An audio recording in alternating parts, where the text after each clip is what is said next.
دیمان نو دیسا ج تونل شر گاشتن بردست ما شروان ج تونل شر که برخودانه که به همپا دمشینن بریا تلفزیونا ما جشنا گل پیروز کرن و گوتن تقز سرکفتن یا میه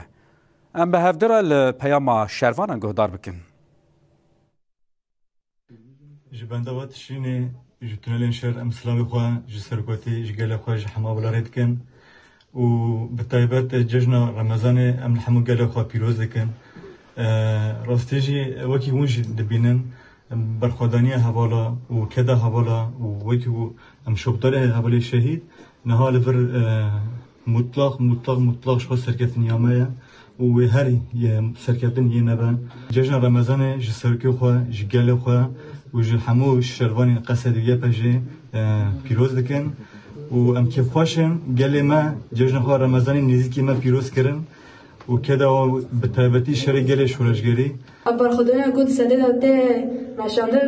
فکر به دجنه رو بردی